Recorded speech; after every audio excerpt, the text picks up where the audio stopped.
So much for joining us for another edition of All Angles. I'm Dion Jacksmiller. So since the decriminalization of ganja, is it really just 2 years ago? There are concerns about what's been happening since then. On some fronts, you have the push for us to more aggressively pursue the ganja industry. On other fronts, you have concerns about what's happening in terms of use of ganja, especially by children and young people. So what are the data saying and what are we doing right and wrong? Going to be talking about the medical issues in particular in the program today.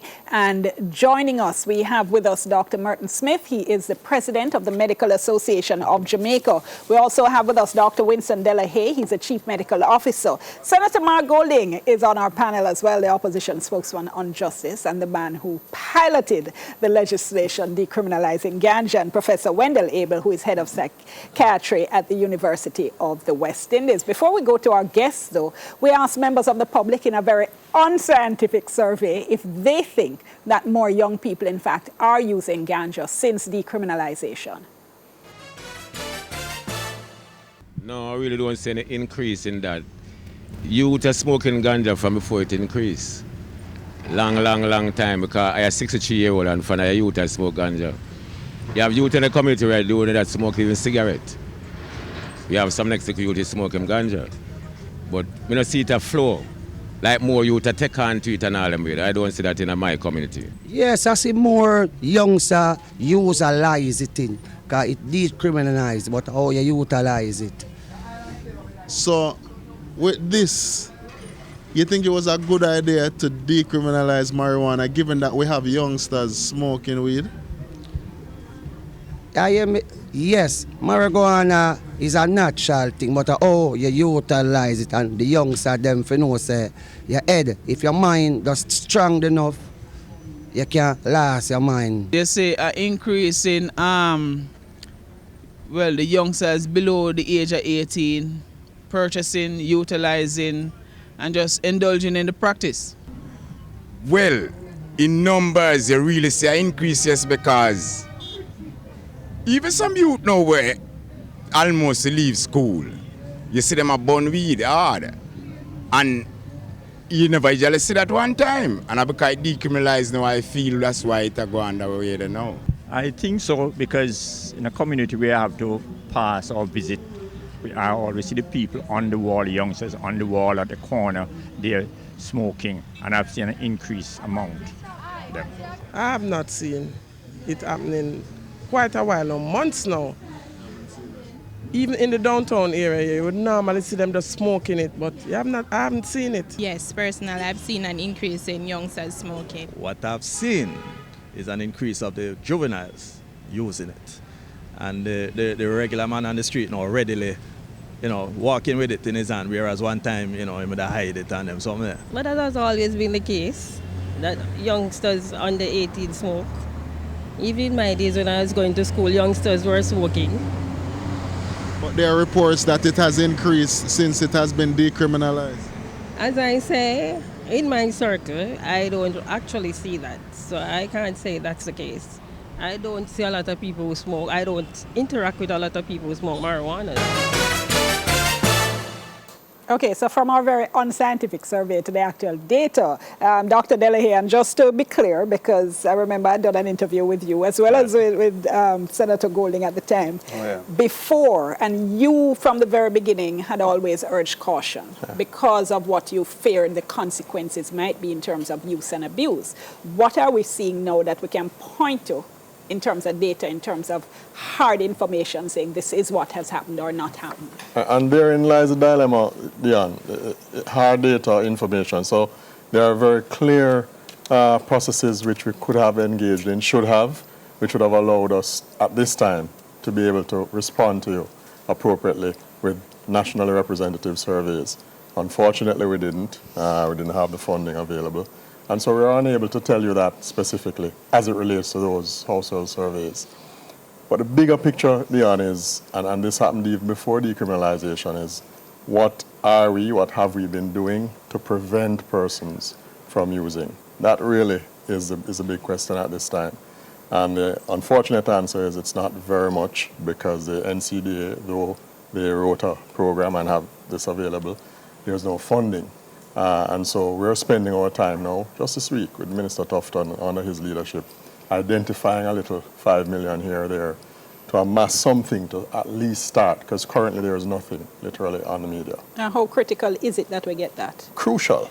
Crucial. In fact, what we're seeing now, be that as it may, whether it's a representative reflection of what's happening or not, can get worse without the appropriate messages. One of the stories I was reading said that one of the things we're using is treatment reports as to whether we're seeing more actual young people in treatment programs. Is that an actual indication of anything? For the one we referred to, and we were very clear, and we spent a lot of time with Cliff on it, I personally did, we can only report on what we have, you know. Do we have the appropriate ones to adequately respond to you? No, we don't, because we haven't done them. We're coming up now with a National Schools Drug Survey, and that will assist us. And ideally what we should have had in place would be annually one of these National Schools Drug Survey 2 years before or 3 years and 3 years after, to then compare that 6-year period. And then there would be no argument, you know. All right. And Dr. Smith, let me bring you in, because MAJ earlier this week put out a statement on this issue as well, saying, yes, sure, there are benefits, but what? Right, but the way the discussion was going in the public arena, it appeared as if there were persons who were just pushing it from the aspect of, listen man, there's a lot of money to be made in this thing and we need to get on board, we're really behind. And it was as if any kind of talk that, you know, spoke to tempering our approach was counter to the argument of capitalizing on the opportunity to reap the financial rewards. But as a medical association, we felt it was important that the health aspect not be left out of the discussion at all. And we felt that, you know, the work of the National Council on Drug Abuse is so important that to have anybody come out in public and try to, you know, to discredit the association, you know, we felt that that was dangerous. And, you know, we felt we needed to add our voice in the mix as well, to say that, listen, research is ongoing. How we interpret the data may be subject to differences, even amongst people who sit on the council. But certainly the research needs to go on, and we need to consider the public health aspect of the decriminalization of marijuana. Right, let me bring in Professor Abel, because Professor Abel, you've always seemed a little bit not quite saying the same thing sometimes as your colleagues. In relation to this issue, where are you? You know, when you get to the heart of it, you know, we really are saying the same things. True. Absolutely. Only for layers around it before we get to the heart. I mean, it may. I think where there may be differences. I mean, I certainly was one person who saw, who thought, who supported decriminalization as part of your general drug policy reform.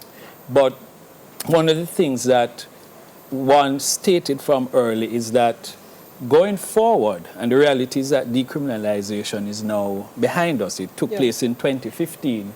Going forward, what we have to ensure is that we protect the public health, we protect public safety, and we protect our young people. And I think we all agree on that. I mean, that's certainly a solid area for agreement. And going forward, that's where we want to direct most of our energies, our thinking, and our resources. Protecting public health, protecting public safety, and protecting our young people. Well, let me ask you though, Senator, because again, you would have been aware of these concerns. I had tweeted earlier today saying, have we rushed into this thing? And somebody said, can't be rushed, because look from where Barry Shavans did his report. But certainly in terms of the parallel activities that had been recommended by the public health professionals when we decriminalized, the public education, the beefing up of treatment, rehabilitation, and so on, it's like we decriminalize and we just let go it so. As a matter of fact, one of the phrases, you know, free up the weed free up now. Well, it's decriminalized. So there's some element of liberalization of that activity. I mean, it was taken very seriously, and a cabinet subcommittee was established to look at the whole reform, which I chaired, and Minister of Health was on it, Dr. Delahaye and Mr. Michael Tucker from the National Council were on it, and so on. And one important facet that we appreciated was the need for a public health program. Funding was always challenging, but we developed a very good public health program, a public education program, I should say, in 2015, which was developed by young people messaging that would relate to them. It was developed by young people? Yes, I mean, under the guidance of public education professionals. But in other words, the thrust was not to just let older adults to say what the messaging should be, but try and find messaging that would relate effectively to young people. That was the thrust of how it was developed. So, for example, one of the key messages I recall was, the only kind of high grade I want is a high grade in my CSEC exams. Remember that? Yeah, and we rolled that out for a few months. And we were mindful of the experience in other countries where decriminalization or legalization has taken place, or in certain states in the United States, and what impact that has had on numbers and so on. And we weren't expecting very dramatic changes in people's behavior, because ganja has been available in Jamaica, readily available from, ever since. So what I think has happened is that there's certainly greater visibility now because of decriminalization. People are a lot less concerned about walking on the road with a spliff behind them ear and them hand, or a draw weed in them hand, and so on. So you see it around you more. In terms of the actual usage patterns, we really don't have any strong data, or there has been a general trend over the years of increased usage, that's for sure. But I don't think we have any definitive data to say what the impact of decriminalization has been nationally on use. Hold that thought for me. We'll come back to that. We have to go to a break. We'll be back in a moment. Remember, you can tweet me. It's DJ Miller JA. Soon come.